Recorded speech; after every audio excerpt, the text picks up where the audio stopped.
Hello, my name is Dr. Michelle Maidenberg, and I'm here to speak to you a little bit about, people that I've been seeing in my practice and some concerns and anxieties that's come up, based on the situation of us, again, all being basically social distancing and being in somewhat of a semi-self quarantine situation and the experience of others and, some that you could obviously relate to and others that you may know somebody who's having that kind of experience, and even just having compassion for others.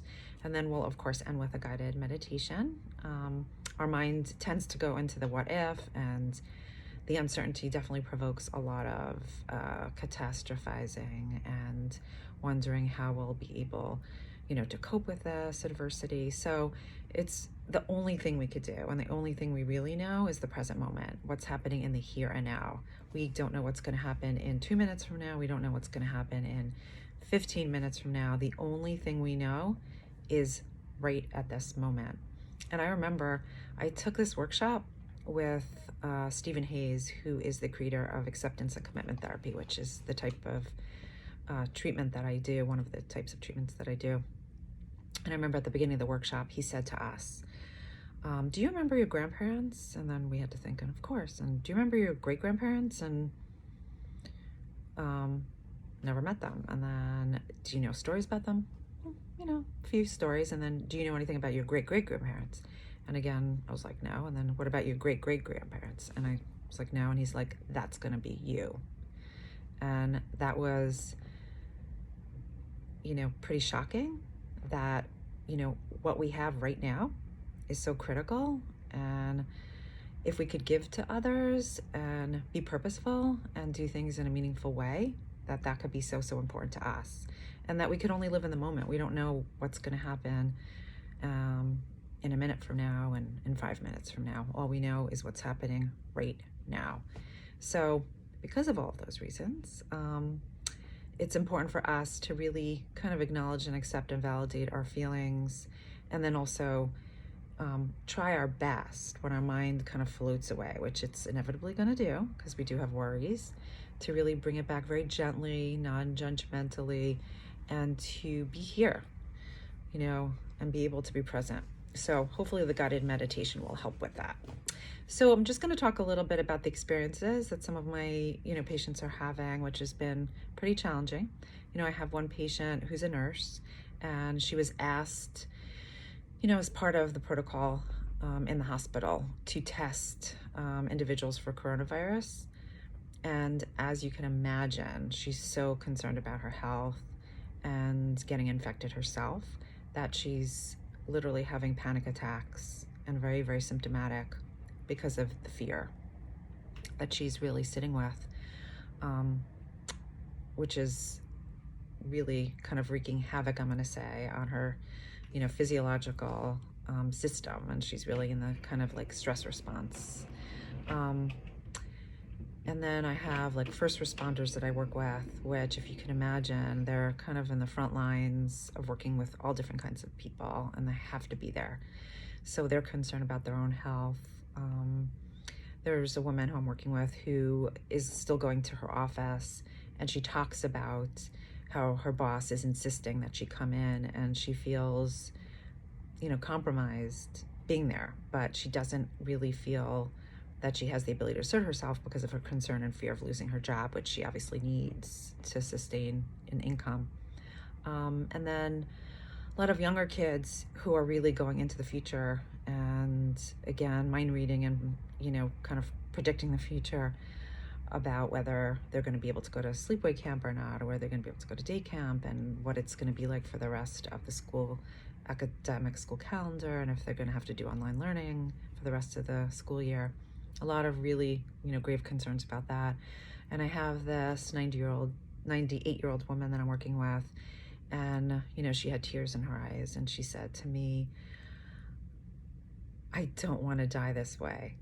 I don't want to leave the earth this way. If I get sick, and I could understand that, but leaving, this earth, having this virus, and she's asthmatic, so she knows that this is really dangerous for her, and it's going to absolutely wreak havoc on her respiratory system. And she said, I can't even imagine what a painful death that would be. And it was just really heart-wrenching to listen to her. And she has to literally, you know, quarantine herself because she's at such high risk. And she was just sharing how her family can't visit her. She won't even allow anybody in her home, and her family's been buying her groceries and just leaving at her doorstep. And I think I shared last time, about my grandmother, how, she lives, she's going to be 100 in June, and she lives for socializing, and she lives for the company of her family coming to visit her, and how she's deprived of that now, which really breaks my heart. Have to say, a population that's really being affected is high school seniors and college seniors. So I've been seeing several of each. And, for high school seniors, there's such concern about graduation and prom. And, again, being able to have closure with our, high school peers, and being able to go off to college with these great memories, and having this adjustment and the fear that that's not going to actually happen. There's one college graduate that I'm working with, and we really talked about how, most colleges, as you probably know, have closed. And college students were basically asked to vacate their dorms, and that was done within a week. They didn't even have time to say goodbye to anybody, and most of them actually were on spring break when it happened. So some of them had to actually leave wherever they were at. Some of them had to come back to school, to come and get their, to get their things. And I even have some students that had to come back from spring break and were not allowed to get their things, that the school is actually going to be sending their belongings to them at home. And, some students were so concerned about people going through, again, invading their privacy and going through their private things, and what they may discover and what could be taken from them. So that a big fear around that, particularly around, again, the school's canceled graduation. So the rest of the semester, they're going to be doing online learning, not have graduation. For this, particular student that I'm speaking of, he was so disappointed and frustrated about not being able to have graduation, not be able to have a graduation party, not be able to have a graduation trip, having to stay home with his parents from this point on, when he expected it to be obviously in late May. So again, it's being at home for a good 5 or 6 months, which was unexpected and premature, and what that's going to be like just in terms of the adjustment of having to, adhere to rules and regulations in the home, and, transitioning even to, general work life, after college, for those who are transitioning and not having that closure of being able to, say goodbye. And also that they've worked so incredibly hard throughout their college career, and now they have to end, in this way, without having true closure. And I'm actually going to write a blog about that, because there isn't that true closure. How could you still have closure in some way, even though it's not exactly the way you want it to be? I believe that you still have to pay homage to that side of you that needs that and deserves that. There's a newly pregnant woman that I'm working with who's so concerned about her fetus and what would happen if she would get infected, and how that might negatively impact her fetus. A lot of people complaining marital issues in the home, right? Not having own personal space, and being in such close quarters, and not being able to find like private space to just be. And again, trying to manage this new lifestyle with, being kind of, quarantined to some extent at home, and not being able to have personal freedom. So because of the uncertainty, like I said, we're gonna go into the what if place, and think about all of these things that we may be missing out on, or not be able to do, or be uncertain about our future, our upcoming future. And that's very typical. I think most people are going to that space. And we don't know how temporary this is. We know it's temporary. It's not going to last forever, but we don't have any earmark on how temporary it is. So that is really unsettling. we don't have an endpoint, and the uncertainty and the lack of control is very, very daunting to most people. So I decided the guided meditation I'm going to be doing is going to be around strength and really honing in on our personal strength. And for everybody, it's different. And the reason it's so important to do that is because we have to find within ourselves, whatever that may be for each of us, where we could tap into the resources we could tap into, during times of adversity, so that we could have like a growth mindset, and we could actually turn this into a situation and a circumstance where we could feel proud of ourselves and build on our confidence and actually have the belief and knowing that we could get through anything that comes our way now and in the future to come. So that is going to be the theme of our guided meditation, and I hope you find it useful and helpful. And like I said before, the only thing that we are certain of is the present moment. So we are going to do our best to really try to be kind of present, in this moment right now. So if you could find a comfortable place, and you could either sit or lay down, whatever is most comfortable for you. If you are sitting, to really have a very straight posture, make sure to have your shoulders back, straight posture. You could even put a pillow behind your back. And if you have your legs crossed, make sure to uncross them so that you have the really kind of the openness. And have your knees, again, you want to put your hands directly on your knees. Okay. And, maybe next time we'll do some breathing exercises, because that's also a really good grounding exercise. And we always want to go back to our body, because our body never leaves the present moment. Our mind lives the present moment. It goes to the future, it goes to the past. But our body is always in the here and now. Our body cannot walk away without us, right? So it's a good place to go to ground us, is to be here with our body. Okay, so I'm going to put on a little background music while I do the guided meditation. I hope you like it.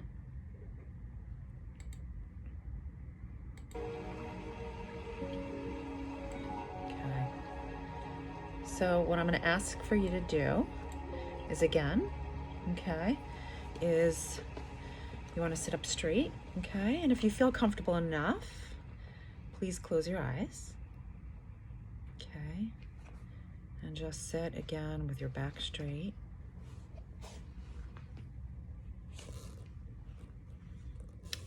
And allow your thoughts to flow freely, and just observe them as they drift. They may wander, they may be contemplative, and they may be imagining. They may be imagining all different kinds of things. Just be in that moment and allow it to be without judgment. We don't want to control our mind. Just want to observe it with curiosity, unprecedented curiosity, like an exploratory mindset. And all the while, again, notice your breath. Notice the breath going in and out of your lungs, and your body being comforted by your breath. Notice the breath going in and out. And keep going back to your breath, even if your mind drifts away. Return to your awareness and conscientiousness.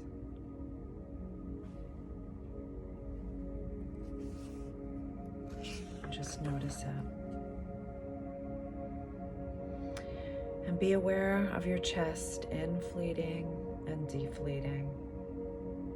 Your chest is rising and then coming down. And as you try to focus on your breath, you may notice that your mind takes you somewhere else.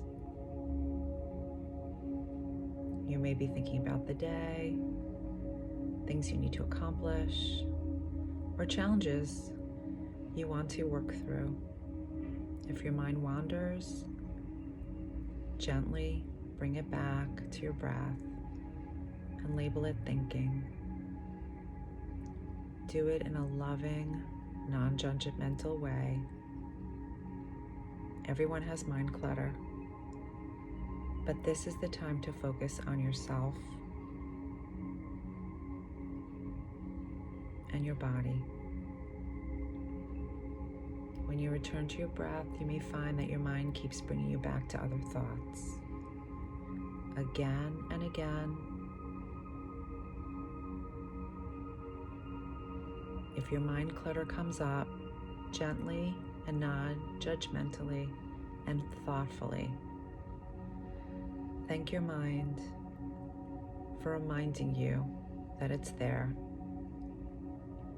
And without trying to force it or struggle with it, return back to your breath. And bring patience and compassion and care to your mind. And thank your mind for its persistence.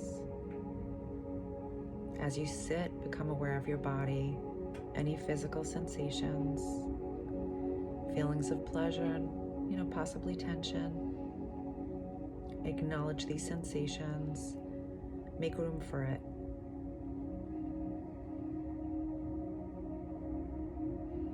Let them be without judgment, without wanting to rid yourself of them. Let them have space in your overall experience.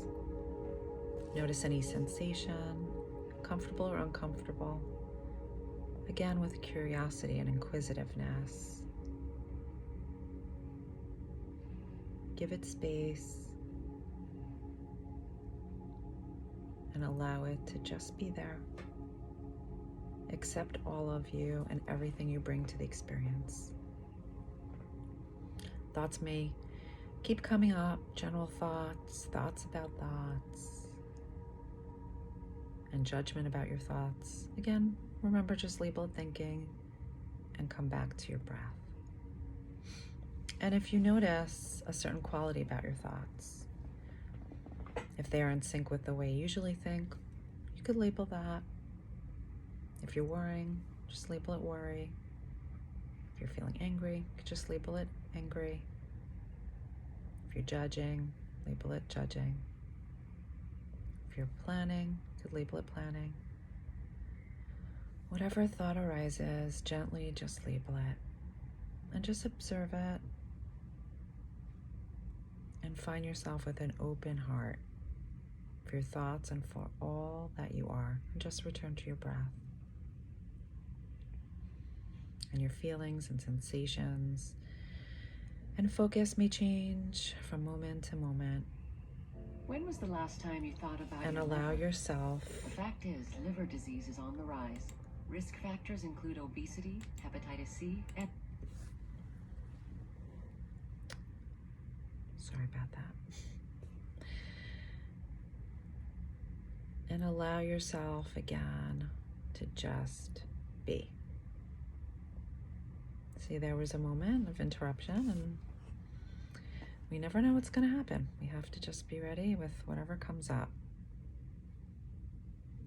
Right? Every moment we don't have control over. Just have to be.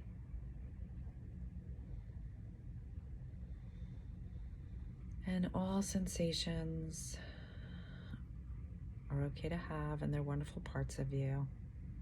All thoughts and feelings are greeted with loving kindness and gratitude as they ebb and flow. Allow them again to just be. Allow yourself to just be. Just as you are, wonderful, kind, thoughtful, and loving. I want you to try to identify for yourself an area of strength, a quality, an attribute, a characteristic.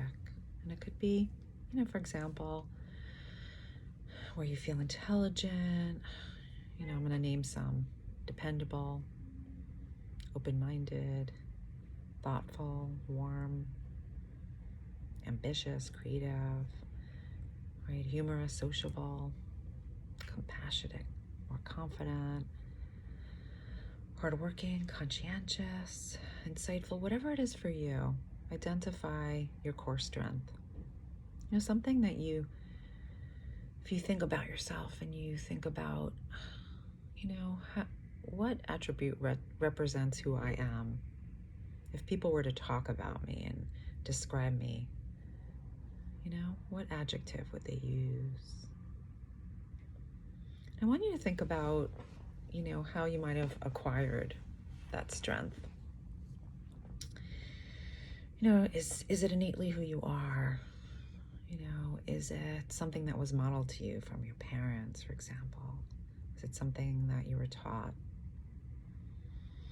Was it something that you acquired because of some adversity or life experience?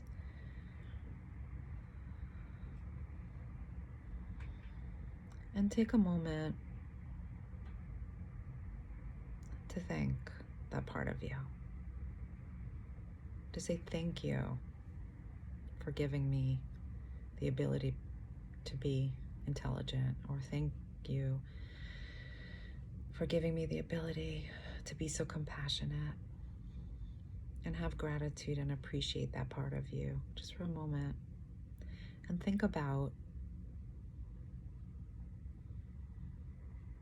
like an imagery, what that part would look like. It could be a shape of a heart, it could be a cloud, it could be anything that represents that for you.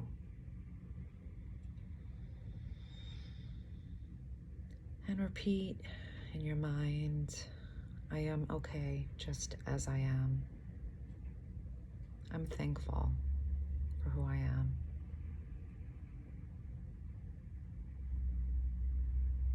I am always okay. I have strengths.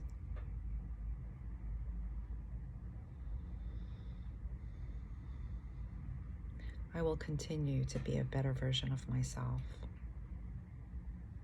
and work towards being here in the present moment, because that's all I know. And again, thank yourself with kindness and compassion for taking the time to focus on yourself and giving yourself the space to be here with me right now. And when I count to 3 and when you're ready, you could open your eyes. 1, 2, and 3.